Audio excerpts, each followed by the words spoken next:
अस्सलाम वालेकुम। I am Sabtan Ali, lecturer in higher education department. KPK में ईटा के रिटन टेस्ट की तैयारी के सिलसिले में 4 सब्जेक्ट्स को हम मेजरली फोकस कर रहे हैं, क्योंकि आपका जो ज्यादा पेपर है वो इन्हीं में से आना है।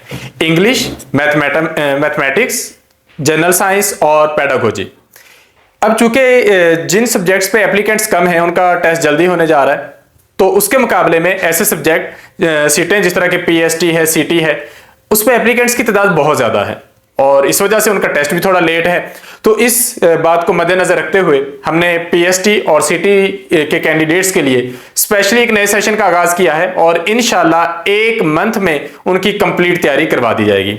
सेशन को ज्वाइन करने के लिए आप डिस्क्रिप्शन में दिए गए नंबर पर राब्ता कर सकते हैं और उसके साथ साथ आप लोगों की रहनुमाई के लिए हम वीडियो लेक्चर सीरीज लेकर चल रहे हैं। तो आज की इस लेक्चर में हम क्लास 7 की मैथमेटिक्स का यूनिट नंबर 4 डिस्कस करेंगे, that is about ratio, rate and proportion. तो आगाज करते हैं सबसे पहले रेशियो के कॉन्सेप्ट से।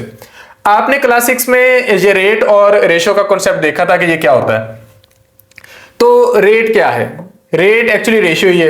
रेशियो होती है दो ऐसी चीजों के दरमियान जिनके जो यूनिट्स होते हैं वो मोस्टली सेम होते हैं, लेकिन यहां पर हमारे पास क्या है कि रेट इज अ रेशियो। ये रेशियो है दो क्वांटिटीज के दरमियान जिनके यूनिट सेम नहीं है, तो ये हमारे पास एक मुनफरिद चीज होगी। क्या आप ऐसी दो चीजों को कंपेयर करने जा रहे हो जिनके यूनिट सेम नहीं है? जिस तरह आप कहते हो गाड़ी कितने किलोमीटर कितने टाइम में कर रही है। अब किलोमीटर और यूनिट है, टाइम की यूनिट्स कुछ और है। आप ये कह सकते हैं कि कितने वर्कर काम को कितने दिनों में कर रहे हैं, तो काम और चीज है, वर्कर्स की तादाद और चीज है, दिनों की तादाद और चीज है। तो अगर आप रेशियो ले रहे हो दो क्वांटिटीज के दरमियान और उनके यूनिट सेम नहीं है, तो उसके लिए हम वर्ड यूज करते हैं रेट। तो आज हम रेट का कॉन्सेप्ट लेंगे। यहां पर फॉर एग्जांपल आपके लिए लिखा है, तो यूजुअली हम यूज करते हैं the symbol of rate. Rate हम इसलिए यूज करते हैं कि 250 रुपीज पर केजी। तो ये आपके पास क्या होगा, ये रेट हो गया। 250 रुपीज है, केजी वजन है, तो ये दो मुख्तलिफ चीजों को आप कंपेयर कर रहे हो, तो इस सूरत में आप अमूमन क्या लेते हो? रेट लेते हो। एग्जांपल्स के जरिए समझते हैं। For example the cost of 12 cup cakes is 192। What will be the cost of 20 cup cakes? तो बहुत सिंपल है। अगर आपको एक कप केक की कीमत पता होगी तो आपसे चाहे फिर जितनी मर्जी मालूम करवा ले, आप आसानी से कर लेंगे। अब आपको मालूम है 12 कप केक्स की कीमत, आपने एक ही मालूम करनी है, तो आप क्या करेंगे? Cost of 1 cup cake is equal to 190 rupees divided by 12। जब आप ये करेंगे तो आपके पास आपका आंसर आ जाएगा 16 रुपीज पर कप केक। ठीक है, क्योंकि 192 को जब आप डिवाइड करेंगे 12 से, तो ये कुछ इस तरीके से होगा। ये 192 है, ये 12 है, 12 1 जार 12, 9 में से 2 माइनस किया 7 और ये 2 आ गया, 12 6 जार 72। एक कप केक की कीमत आ गई आपके पास 16 रुपीज। अब आपको एक कप केक की कीमत पता है, तो उस बेस पर आप मालूम कर सकते हैं जितने मर्जी कप केक्स की कीमत आपसे चाहे हम मालूम करवा सकते हैं। तो हमने अब 20 की मालूम करनी है, तो हमने 20 को 16 से मल्टीप्लाई करना है, हमारे पास आंसर आ जाएगा 320। इस तरह के क्वेश्चन जो होते हैं ये वन पेपर के लिए आइडियल होते हैं, क्योंकि ये जनरल अंडरस्टैंडिंग के क्वेश्चंस हैं। एग्जांपल 2 है, इफ द वेज कहते हैं उजरत को, कमाई को, तनख्वाह कह लें एक दिन की जो होती है। The ways of a factory worker for 5 days is 6000। What will be his ways for 11 days? 5 दिनों की 6000 रुपए उसकी वेज है। हमने एक दिन की मालूम करनी है, हम 6000 को 5 से तकसीम कर देंगे, हमें पता चल जाएगा कि एक दिन की उसकी कमाई 1200 रुपए है। अब हमने मालूम करनी है 11 दिनों की, तो हम 1200 को 11 से मल्टीप्लाई कर देंगे और हमारे पास हमारा आंसर आ जाएगा 13,200। ठीक है, तो इस तरीके से हमने ये मालूम करना होता है। तो देखिए कितना आसान सा कॉन्सेप्ट है। तो इस पैटर्न पर जितने भी क्वेश्चंस आ जाए वो आपने करने हैं। नेक्स्ट है एवरेज रेट।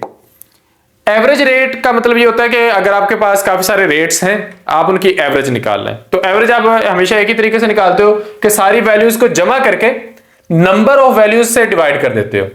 तो rate depends on the quantities involve. Sometimes rate remain same, यानी कि आपको मैं कहता हूं कि आप पढ़ा करें, आप रोजाना के 20 सफे पढ़ना शुरू कर देते हो और मंडे से लेकर संडे तक रोजाना 20 सफे पढ़ते हो, तो आप 20 पेजेस पर डे के हिसाब से चल रहे हैं। लेकिन अगर मैं आपसे कहता हूं कि ये 100 पेजेस हैं, आपने 7 दिनों में मुकम्मल करने, तो हो सकता है मंडे को आप 2 पढ़ें, हो सकता है ट्यूसडे को आप इकट्ठे 20 पढ़ लें, वेडनेसडे को आप फिर 15 पढ़ लें। आपकी कभी तादाद बढ़ जाएगी पेजेस की, कभी कम हो जाएगी। फिर आप क्या करेंगे? आप सारे पेजेस को जमा करके टोटल डेज पर डिवाइड कर देंगे। आपका एवरेज रेट आएगा कि पर डे आप ऑलमोस्ट कितना पढ़ते रहे हो। तो ये वो वाला कॉन्सेप्ट है। फॉर एग्जाम्पल यहाँ पे हमारे पास एक क्वेश्चन है कि हारिस नए वोकेबलरी के वर्ड सीख रहा है, वो 12 वर्ड सीखता है 3 दिन में, तो डेली कितने सीख रहा है? हो सकता है पहले दिन उसने 1 सीखा हो, दूसरे दिन 2, तीसरे दिन बाकी सारे सीख लिए हो, तो 12 वर्ड्स इन 3 डेज, इसका मतलब यह है कि वो एक्चुअली सीख रहा है 4 वर्ड्स पर डे, हर एक दिन में वो 4 वर्ड सीख रहा है। तो ये वाला कॉन्सेप्ट यहां पर अप्लाई हो जाएगा। तो हमारी डेली लाइफ सिचुएशन में इस तरह की चीजें आती हैं। Average rate is the rate, अब ये डेफिनेशन है। एवरेज रेट क्या है? ये वो रेट है जिसमें किसी चीज को आप एक डेफिनेट टाइम इंटरवल में करते हो। कांस्टेंट रेट जो होता है उसमें एवरेज रेट हमेशा सेम रहता है, लेकिन जो हमारे पास रूटीन में एवरेज रेट है वो ऊपर नीचे होता रहता है। तो अब फॉर एग्जांपल हमारे पास एक और यहां पे चीज है कि अगर रेट चेंज हो और थ्रू आउट सेम ना रहे, उनको हम एवरेज रेट कहते हैं। फॉर एग्जाम्पल ये सेम क्वेश्चन जहां पर रिपीट हो रहा है, हम इससे आगे चलते हैं। एग्जाम्पल है कि एक कार कवर करती है 280 किलोमीटर 16 लीटर फ्यूल में, यानी कि 280 किलोमीटर कार ने सफर किया है। कितने लीटर में? 16 लीटर में। तो हमारी डेली लाइफ में होता है ना कि हम कहीं पर गए, हम कहते हैं कि इतने लीटर पेट्रोल डलवाया था, गाड़ी ने इतने किलोमीटर इसमें, इतने दूर तक इसने सफर किया है इतने लीटर में। तो हमने अब उसका एवरेज रेट मालूम करना है, तो हम 280 को 16 से डिवाइड कर देंगे, हमारे पास एवरेज आ जाएगी कि कार 17.5 किलोमीटर कर रही है 1 लीटर में। अच्छा, सेकंड क्वेश्चन है, Ahmed bought 16 kg of apples a rupees 1600, 16 kilo सेब लिए हैं 1600 रुपए में, तो यूनिट प्राइस क्या है हर किलो की? तो 1600 रुपए में 16 kg एप्पल्स लिए हैं, तो इसका मतलब 100 रुपीज में पर केजी एप्पल्स लिए हैं। तो इस हिसाब से आप इसे कैलकुलेट कर सकते हो। ठीक है, आपने बड़ी क्वांटिटी से छोटी क्वांटिटी को डिवाइड करना है। नेक्स्ट है find the average rate of saving यानी कि बचत करना। कितनी बचत की है अहमद ने? अगर उसने 9800 सेविंग की हो 8 मंथ्स में, तो हमने देखना है कि हर महीने वो कितनी कर रहा है। तो आप इसको डिवाइड कर दो।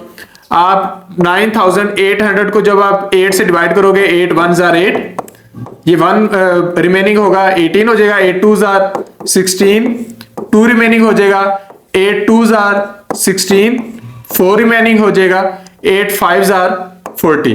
तो आपके पास आंसर आ जाएगा 1225 रुपीज पर मंथ। हर महीने वो 1225 रुपए बचा रहा है। तो इस तरीके से आप इसे सॉल्व करना है। हम मजीद कुछ एग्जांपल्स देखते हैं, जिस तरह के हैं, if the cost of 7 litres of milk is 770, 770 रुपए 7 लीटर दूध की कीमत है। आपने यूनिट रेट मालूम करना है। यूनिट लफ्ज कहीं पर भी आ जाए, एक की बात हो रही होती है, सिंगल की। तो 1 लीटर दूध की कीमत क्या है? क्वेश्चन आपसे ये पूछ सकते थे कि अगर 7 लीटर की ये कीमत है, what is the price of 1 litre, लेकिन उन्होंने आपसे टेक्निकल चीज पूछी है, what is the unit rate of milk, यानी कि 1 लीटर की कीमत ऑटोमेटिकली आपने मालूम करनी है। तो आपने टोटल पैसों को टोटल लीटर से डिवाइड कर देना है, आपके पास आंसर आ जाएगा 110 रुपीज पर लीटर। हर लीटर पर उसे 110 रुपए लगाने पड़े। नेक्स्ट क्वेश्चन है हमारे पास, एक वर्कर काम करता है एक फैक्ट्री में, वो 78 आवर्स वर्क करता है, 78 घंटे और 5 दिनों में।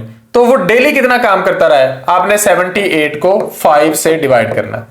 नेक्स्ट है, आहद ने कंप्लीट किए 6 राउंड जॉगिंग के 2 आवर्स में, तो उसका एवरेज रेट क्या जा रहा है? 6 राउंड्स पर 2 आवर। तो आपके पास आंसर आ जाएगा 3 राउंड्स पर आवर। एक पर्सन है, वो टाइप करता है 480 वर्ड्स हाफ आवर में, तो कितना वो टाइम लेगा 765 वर्ड्स टाइप करने में? अच्छा, पहले तो आप इसको कैलकुलेट कर लें पर मिनट के हिसाब से। तो हम फॉर एग्जांपल कर लेते हैं कि उसने 480 वर्ड्स किए हैं आधे घंटे में, यानी कि 30 मिनट में। जब आप ये डिवाइड करोगे तो आपके पास आपका आंसर आ जाएगा। आप 480 को 30 से डिवाइड करके देख लें, तो 31 30, ये आपके पास बल्कि ये हो जाएगा आपसे, हाँ ठीक है, ये 18, ये 36 और 180, तो ये 16 आपके पास आंसर आ जाएगा। 16 वर्ड्स वो बंदा टाइप कर रहा है पर मिनट में। तो अब आप हिसाब लगा लें कि वो कितने वर्ड्स टाइप, ये वर्ड्स कितने मिनट्स में टाइप करेगा। तो 765 वर्ड्स अगर वो हर घंटे में, हर मिनट में 16 वर्ड टाइप कर रहा है, तो आपके पास इसका आंसर आ जाएगा। तो यहां पर जो आपका पास आंसर आएगा कि ये कितने मिनट में ये वर्ड टाइप कर रहा है। फिर आप इसको मालूम करने के लिए इतने वर्ड हैं और हर मिनट में 16 वर्ड्स टाइप कर रहा है, यहां पे आपके पास आंसर आ जाएगा कि वो कितनी देर लगाने वाला है। या फिर 6230 वर्ड्स हैं, इसको भी आपने 16 से डिवाइड कर देना, आपके पास आपका आंसर आ जाएगा ना, यानी कि सिंपल से डिवीजन ही है आगे। रजा काउंटेड हिज हार्ट बीट, रजा ने अपनी हार्ट बीट क्या की है, काउंट की है, और उसने देखा है कि उसकी हार्ट बीट जो है वो 228 टाइम्स है 3 मिनट्स में।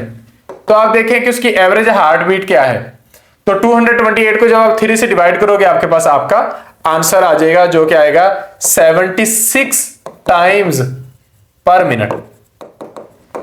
नेक्स्ट है माहा स्किप करती है एक रोप को। स्किपिंग आपको पता होगी, वो बच्चे रस्सी कूदते हैं, तो माहा स्किप करती है एक रोप को 108 टाइम्स इन 4 मिनट, 108 दफा कितने मिनट में, 4 मिनट में। तो उसकी एवरेज स्किपिंग रेट क्या है, तो आप ये डिवाइड कर लो, आपके पास आपके इसका आंसर आ जाएगा 27 टाइम्स पर मिनट। अच्छा नेक्स्ट है Madiha road 66 pages of a book during 3 days, what is her average writing rate per day. अच्छा 66 पेजेस 3 दिनों में, तो एक दिन में कितने हो गए 22 पेजेस पर डे, हम इस तरीके से लिखते हैं। ये हमारे पास कॉन्सेप्ट आ गया, ये हमने मालूम किया है, सारे का सारा हमारा जो कॉन्सेप्ट है ये एक ही चीज पर वेट कर रहा है, वो है रेट, कि चीजों का आपने रेट कैसे मालूम करना है। अब आप चीजों को नेक्स्ट लेवल पर लेकर जाते हैं, रेशो और प्रोपोर्शन। तो हम रेशो की बात करते हैं। रेशो क्या है कि अगर आप दो क्वांटिटीज को कंपेयर कर रहे हो और उस एक जैसी हैं, तो उसे हम कहेंगे रेशो। दो क्वांटिटीज सेम टाइप की हो, यानी कि 3 ब्लू बटन है, 2 येलो बटन है, 5 ग्रीन बटन है, इनको कंपेयर करें तो 3:2:5 सबके सब क्या है, बटन्स हैं। आप इसे इस तरीके से लिख सकते हैं। नेक्स्ट है right the ratio for the following, किसके लिए रेशो लिख रही है, 30 डेज 40 डेज 20 डेज, 30:40:20 इस तरह लिख देना, ठीक है। लेकिन अगर आप इसको देखें कि ये सिंपल हो सकता है तो सिंपलीफाई कर लें। इसको सिंपल करने के लिए आप 10 से अगर डिवाइड कर दो तो आंसर हो जाएगा 3:4:2। आपको कैसे पता चलेगा कि 10 से डिवाइड करना है, उसके लिए आप इसका HCF मालूम करोगे कि 30, 40 और 20 का HCF क्या है, ठीक है। तो वो जब आप मालूम करोगे तो आपके पास आपका पॉसिबल आंसर आ जाएगा, यानी कि वो बड़े से बड़ा नंबर कौन सा है जो इसको डिवाइड कर सकता है। तो रेशो जो होती है इसको हम यूज करते हैं बहुत सारी चीजों को सॉल्व करने में, जिस तरह मैप वर्क है, स्केल्स एंड ड्राइंग रेसिपीज है। नेक्स्ट हम देखते हैं, हाइट है एक माउंटेन की 8611 मीटर और माउंट एवरेस्ट की है 8848 मीटर। अब इनकी हाइट्स में रेशो निकालें, इसके लिए आपने इनका HCF निकालना है। अब जो उसके लिए प्राइम फैक्टराइजेशन करेंगे, प्राइम फैक्टराइजेशन ऑफ 8611, ये जरा मुश्किल सी चीज है, इसको याद ही कर ले, मैं आपको कहूंगा। ये ना 2 से डिवाइड होता है, ना 3 से, ना 4, 5, 6, 7, 8, 9, 10, 11, ये किसी से डिवाइड नहीं होता। ये डायरेक्टली जाके डिवाइड होता है 79 से, और फिर ये डिवाइड होता है 109 से। ये दोनों नंबर से डिवाइड होता है, ये दोनों प्राइम नंबर्स हैं। तो इसके जब आप प्राइम फैक्टराइजेशन करेंगे तो आपके पास इस तरह के नंबर आना शुरू हो जाएंगे। पहले 1 तो खैर सब में ही आता है, एंड पर उस नंबर ने खुद भी आना होता है, लेकिन दरमियान में ये 2 नंबर्स आते हैं और ये किसी से डिवाइड ही नहीं होता। 8848 की अगर आप करेंगे तो इसमें आपको मिल जाएंगे कुछ ना कुछ। 8848 की प्राइम फैक्टराइजेशन करेंगे तो 2 × 2 × 2 × 2 × 7 × 79, तो कॉमन रहता है सिर्फ 79 और 79। तो इसकी जो प्राइम फैक्टराइजेशन है वो 79 आई है, तो आप ऊपर और नीचे 79 से डिवाइड करोगे, इधर आंसर आएगा 109, इधर आंसर आएगा 112। मैं अगेन कह रहा हूं ये एक मुश्किल चीज है। 8611 की प्राइम फैक्टराइजेशन याद कर लें, अच्छी बात है, क्योंकि ये टेक्निकल है, आपको वहां पर बड़ी देर लग जाएगी इस तरह की चीज सॉल्व करते हुए। अच्छा नेक्स्ट हमारे पास रेशो है। हम किसी भी रेशो को सिंपल फॉर्म में लिखना चाहते हैं तो कैसे लिखेंगे, 1/4, 1/5। हम इसको सिंपल, ये पहले सिंपल है, मजीद सिंपल यही हो सकता है कि आप इसको होल नंबर्स में लिख लें फ्रैक्शन से निकाल के।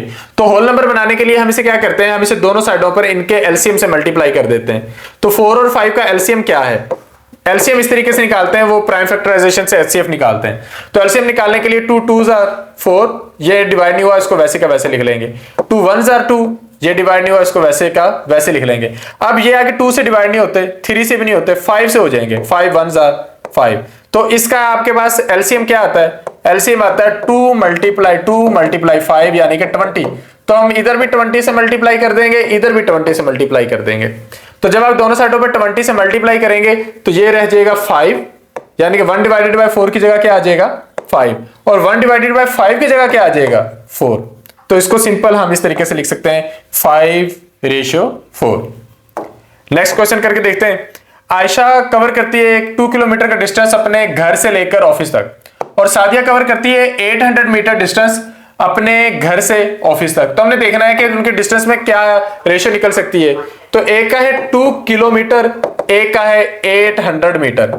रेशियो निकालने के लिए सेम क्वांटिटी का होना जरूरी है, क्वांटिटीज का सेम टाइप का होना जरूरी है। तो किलोमीटर को पहले मीटर में करेंगे, ये हो जाएगा 2000 मीटर। तो 2000 मीटर और 800 मीटर, अब आप इनको सिंपल कर लें। तो इसको भी हम 100 से डिवाइड कर देते हैं, इसको भी 100 से। तो ये रह जाएगा 20, ये रह जाएगा 8। अभी ये फर्दर डिवाइड हो सकता है, ये 2 से हो सकता है, ये भी 2 से, बल्कि दोनों 4 से भी हो सकते हैं। आप दोनों साइडों पे 4 से डिवाइड कर दें, ये 5:2 हो जाएगी। तो ये आपका राइट आंसर बन जाएगा 5:2। हम इसको इस तरीके से भी लिख सकते हैं डिवीजन के मेथड में भी। पहली क्वांटिटी को पहले लिखना होता है न्यूमरेटर के तौर पे, दूसरी वाली को डिनोमिनेटर के तौर पे। नेक्स्ट है division of a quantity in given ratio. मैं आपको इसकी मिसाल दे देता हूं। हम कहते हैं एक बंदा है, उसके नंबर 600 है, दूसरे के कितने हैं? हम कहते हैं पहले वाले से आधे। तो आप क्या कर रहे हो? आप कर रहे हो डिवीजन ऑफ ए क्वांटिटी किसी भी रेशियो से। हम इस क्वांटिटी को इसकी रेशियो से डिवाइड कर रहे हैं।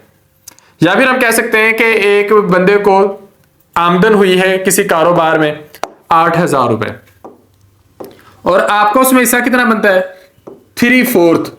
तो ये होगी डिवीजन ऑफ ए क्वांटिटी। हम इस क्वांटिटी को इस रेशियो से डिवाइड कर रहे हैं। तो इस तरीके से हम इसे करके देखते हैं।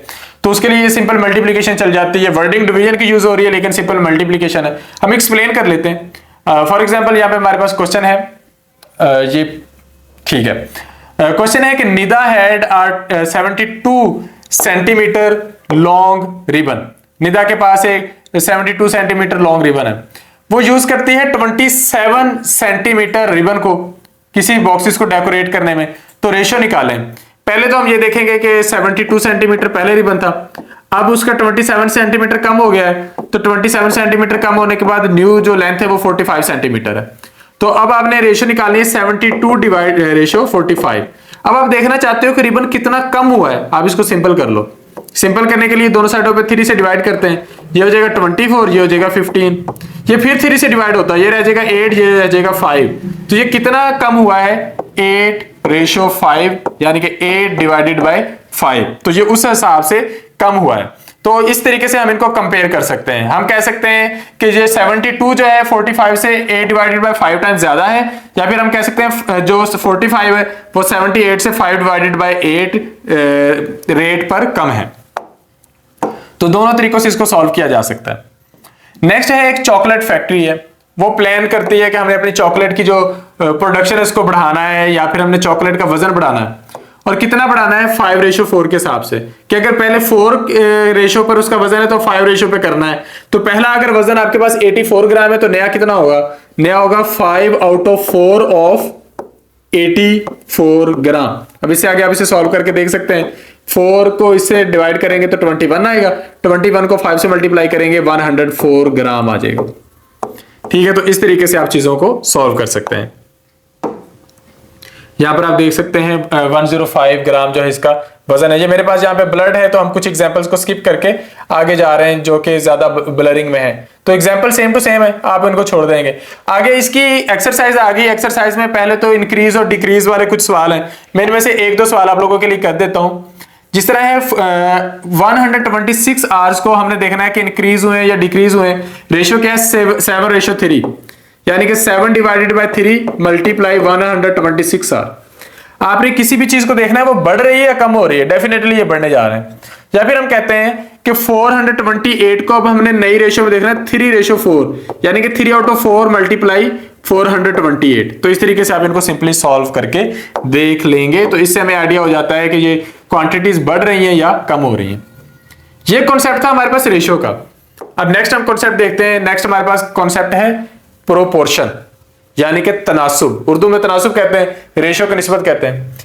अगर आप दो मुख्तलिफ तरह के रेशियोज को कंपेयर कर रहे हो तो वो आपके पास प्रोपोर्शन होता है। फॉर एग्जाम्पल, हम कहते हैं कि 10 केजी फ्लोर की कीमत है 400 रुपए, तो 15 केजी फ्लोर की कीमत क्या होगी?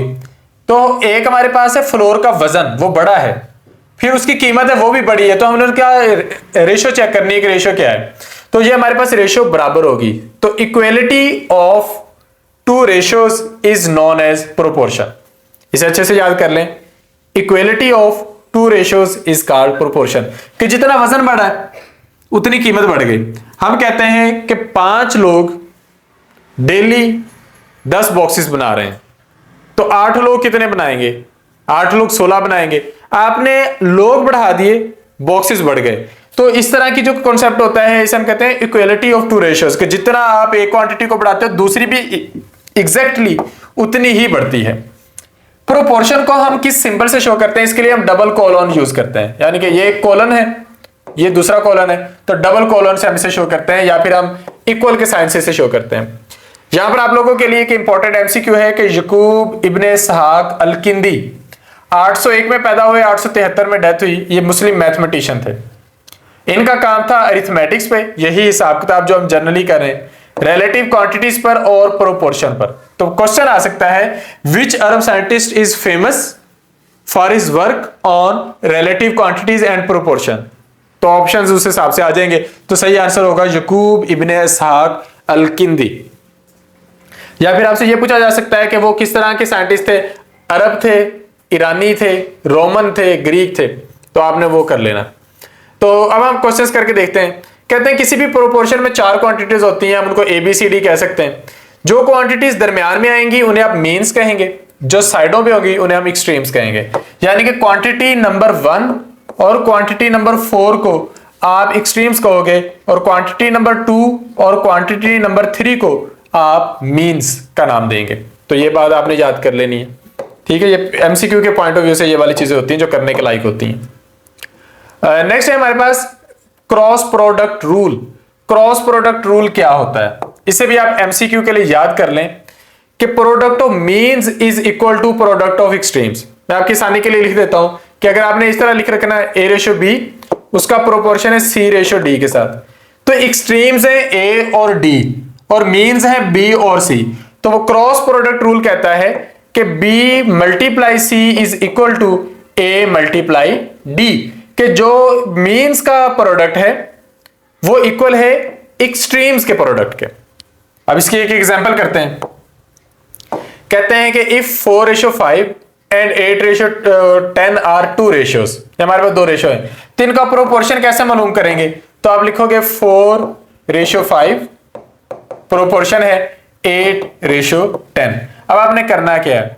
आप इसे 2-3 तरीकों से करके देख सकते हो। एक तरीके का तो आपके पास यह है कि जो आपकी एक्सट्रीम्स हैं आप उन्हें मल्टीप्लाई कर लें 4 और 10 को। It will be equal to 5 multiply 8। तो आप देख लें इधर भी 40 आंसर आ रहा है, इधर भी 40 आंसर आ रहा है। तो product of extremes is equal to product of means. दूसरा तरीके का ये होता है कि 4/5 को आप फ्रैक्शन की फॉर्म में लिख सकते हो। इट इज इक्वल टू 8/10, यानी कि 8/10। आप इसे इस तरीके से भी लिख के देख सकते हो। ये बेसिक चीजें हैं, इनकी बेस पर हमने आगे मुश्किल चीजें करनी है। तो यहां पे हमारे पास एग्जांपल है कि अगर आपके पास यही सूरत हाल हो और आपको 3 क्वांटिटीज दे दें, एक मालूम करनी हो, कैसे करेंगे? तो अगर X/5 और हमने प्रोपोर्शन लेना हो, एक हमारे पास है X/5, हमने उसका प्रोपोर्शन लेना है 6/15। तो हम X को मालूम कर सकते हैं, because X divided by 5 will be equal to 6 divided by 15। आपने सेम वे में इसे लिख लेना है। या फिर आप दूसरा तरीका कर सकते हो कि X को 15 से मल्टीप्लाई करोगे, X multiply 15, it is equal to 5 multiply 6, because product of extremes is equal to product of means. तो ये X इधर ही रह जाएगा, जबकि ये जो 15 है ये इधर आकर क्या हो जाएगा?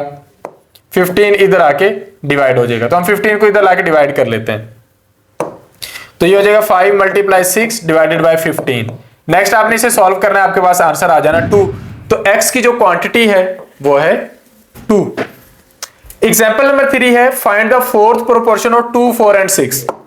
अच्छा 2, 4 और 6 की हमने फोर्थ प्रोपोर्शन मालूम करनी है, तो ये उन्होंने पहले ही कह दिया ये फोर्थ है, तो 2 फर्स्ट है, 4 सेकंड है, 6 थर्ड है और x हमने मालूम करनी है। तो 2 को x से मल्टीप्लाई करेंगे, it will be equal to 4 multiply 6।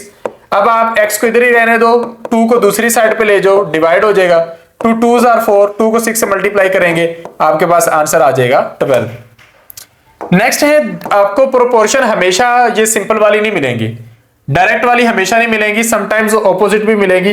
तो प्रोपोर्शन की हमारे पास दो टाइप्स हैं, एक हमारे पास प्रोपोर्शन की टाइप है डायरेक्ट प्रोपोर्शन और एक हमारे पास टाइप है इनवर्स प्रोपोर्शन। तो डायरेक्ट और इनवर्स प्रोपोर्शन क्या होते हैं? अगर तो एक क्वांटिटी के इंक्रीज करने से दूसरी क्वांटिटी भी इंक्रीज हो, या एक के डिक्रीज करने से दूसरी क्वांटिटी भी डिक्रीज हो, तो इसको हम कहते हैं कि ये डायरेक्टली प्रोपोर्शनल है। जिस तरह हम कहते हैं कि एक बंदा 5 दिन काम कर रहा है और उसकी तनख्वाह 1000 रुपए है, वो 6 दिन काम करेगा तो कितनी होगी? डेफिनेटली दिन बड़े हैं तो उसकी तनख्वाह भी बड़ी है। उसके मुकाबले में इससे ऑपोजिट भी एक रिलेशन होता है जिसे इनवर्स प्रोपोर्शन भी कहते हैं। तो पहले डायरेक्ट प्रोपोर्शन की हम एक एग्जांपल ले लेते हैं। एग्जांपल है कि एक टेलर है, वो स्टिच करता है 5 ड्रेसेस को 3 आवर्स में, तो कितने ड्रेसेस वो स्टिच करेगा? 12 आवर्स में। तो आपने करना क्या है, आपने एक साइड पे लिख लेना है ड्रेसेस और एक तरफ लिख लेना है उसका टाइम। तो पहले उसके ड्रेसेस हैं 5 ड्रेसेस, टाइम कितना ले रहा है? टाइम वो ले रहा है 3 आवर्स। फिर उसके ड्रेसेस जो है वो हमने मालूम करने कितने वो सिएगा? 12 घंटों में। अब इसको कैसे करें? इसको करने का तरीकेकार ये है कि जिस चीज को आपने मालूम करना हो उसके लिए आप ये वाला एरो यूज करें, अप साइड डाउन वाला, और दूसरी साइड पर अगर रिलेशन सेम टू सेम चल रहा है, डायरेक्टली प्रोपोर्शनल है, तो आप सेम ही एरो यूज करेंगे। तो आप इस फ्रैक्शन को लिखेंगे 5 divided by x is equal to 3 divided by 12। तो अब आपने करना क्या है, क्रॉस प्रोडक्ट रूल होता है कि इसको इसके साथ मल्टीप्लाई कर दें, इसको इसके साथ कर दें। तो 5 को 12 के साथ मल्टीप्लाई कर देंगे, x को कर देंगे 3 के साथ, 5 को 12 के साथ कर देंगे, ये हो जाएगा 60, उस 3 को इधर लाके कर देंगे डिवाइड और x की आपके पास वैल्यू आ जाएगी 20। तो 12 घंटों में वो बंदा 20 जो ड्रेसेस है वो स्टिच कर देगा। ऑपोजिट जो रिलेशन है वो है इनवर्स प्रोपोर्शन। इनवर्स प्रोपोर्शन क्या होता है कि इनवर्स प्रोपोर्शन में एक क्वांटिटी के बढ़ने से दूसरी कम होती है, या एक के कम होने से दूसरी बढ़ जाती है।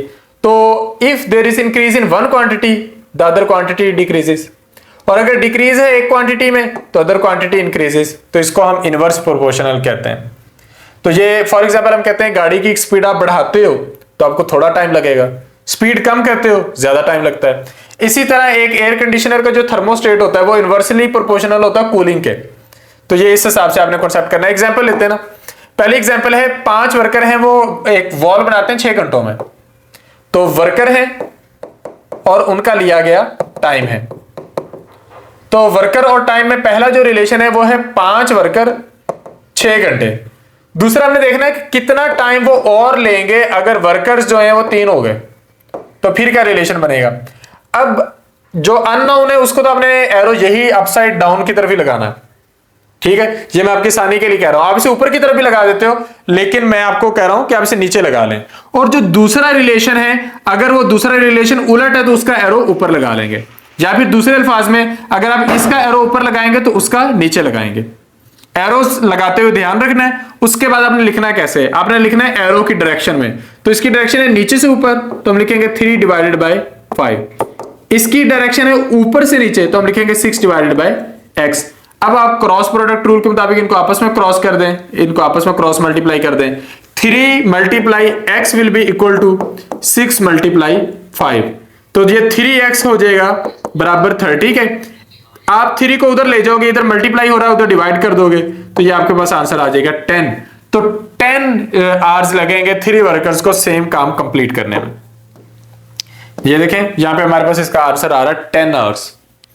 नेक्स्ट एग्जांपल है 20 स्टूडेंट्स हैं, कंप्लीट करते हैं एक साइंस प्रोजेक्ट को 8 आवर में।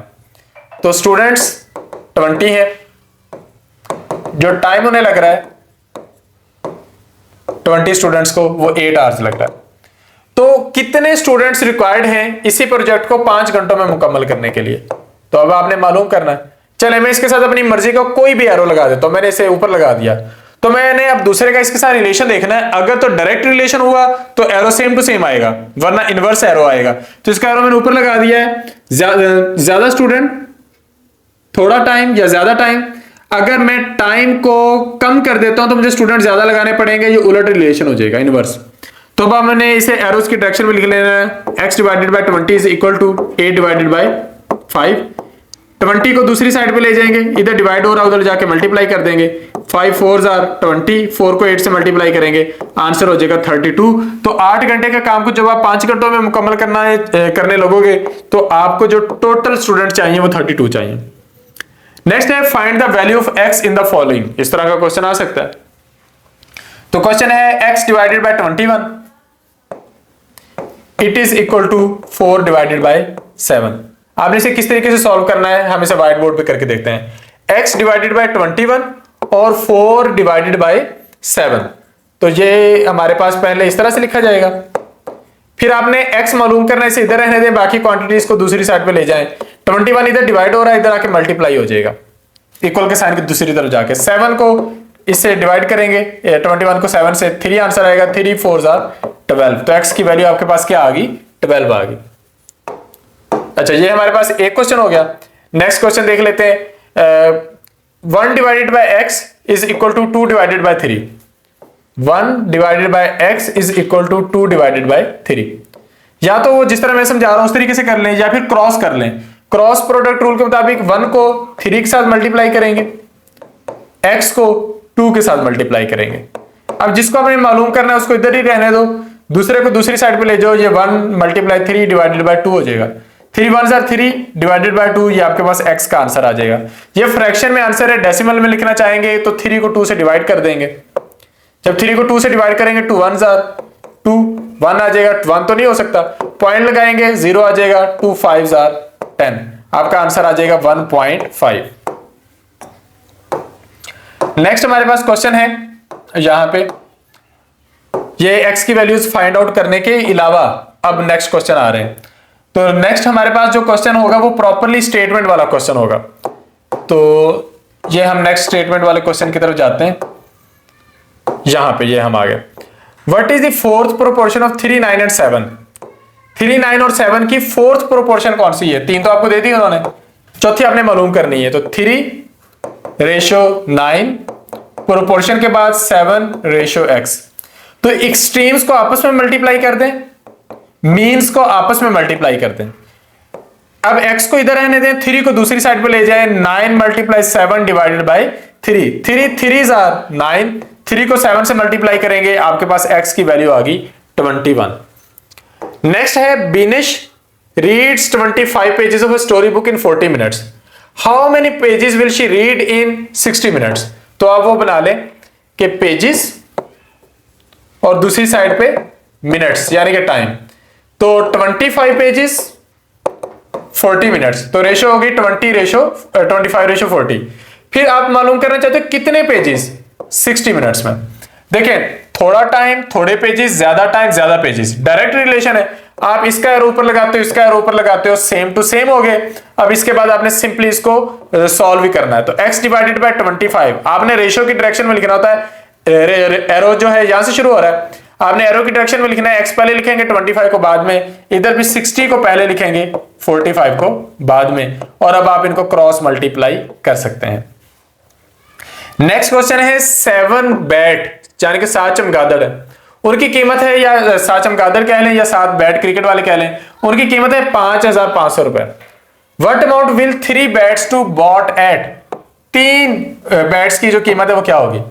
तो आपके पास जो रिलेशन बन रहा है वो बन रहा है बैट्स में और कीमत में यानी कि प्राइस में। अब आप लिखते हो कि 7 बैट है, 5,500 उसकी कीमत है। 3 बैट है, कितनी कीमत उसकी होगी। ज्यादा बैट ज्यादा कीमत, थोड़े बैट थोड़ी कीमत। आप इसमें डायरेक्ट प्रोपोर्शन का रूल अप्लाई करेंगे। ये हो गया। नेक्स्ट है 5 लीटर कुकिंग ऑयल, उसकी कीमत है 9 लीटर की, बताएं, ये भी डायरेक्ट रिलेशन है।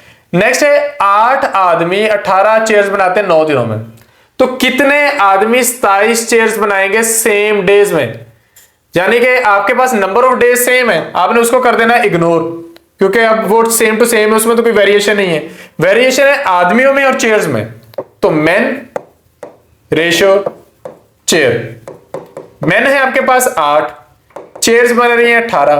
अब कितने आदमी है कि 27 चेयर्स बन सके, तो थोड़े आदमी थोड़ी चेयर्स, ज्यादा आदमी ज्यादा चेयर्स, तो रिलेशन डायरेक्ट हो गया। इससे आगे आपने सिंपली वैसे कर लेना।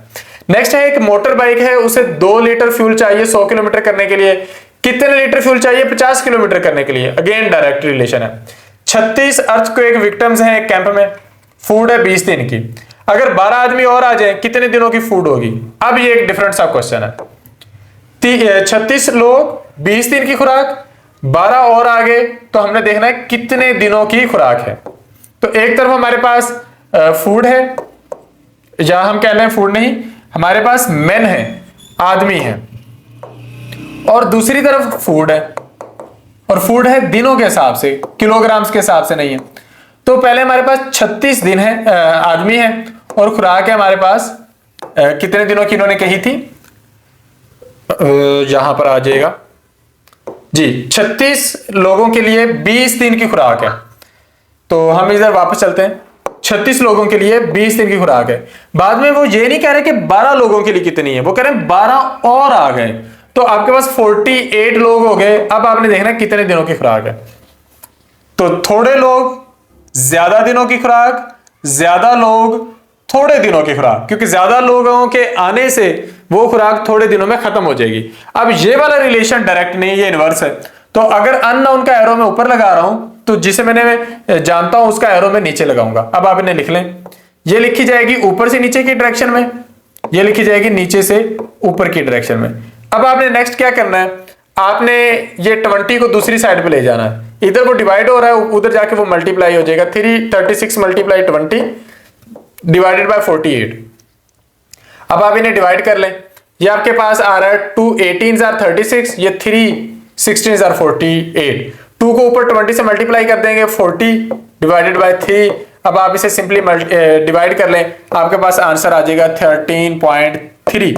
तो 13.3 दिनों की खुराक रह जाएगी अगर हमारे पास 12 लोग और आ जाते हैं। तो 20 की बजाय 13.3 दिनों की, इसका मतलब अब खुराक क्या हो रही है, कम हो रही है।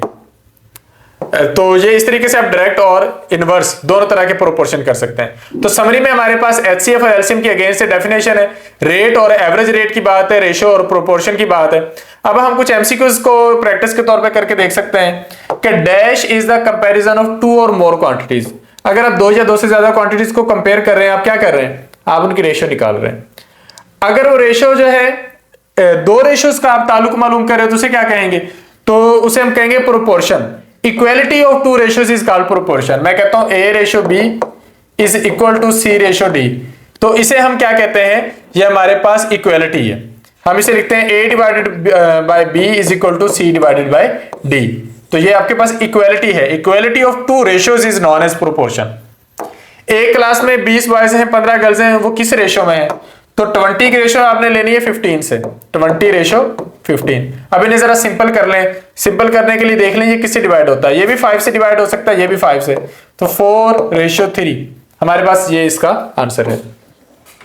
तरतीब का ख्याल रखना है, बॉयज का जिक्र पहले गर्ल्स का बाद में, 20 रेशियो 15 है, तो इसलिए आपने 4 रेशियो 3 आंसर निकालना है, 3 रेशियो 4 ने निकालना।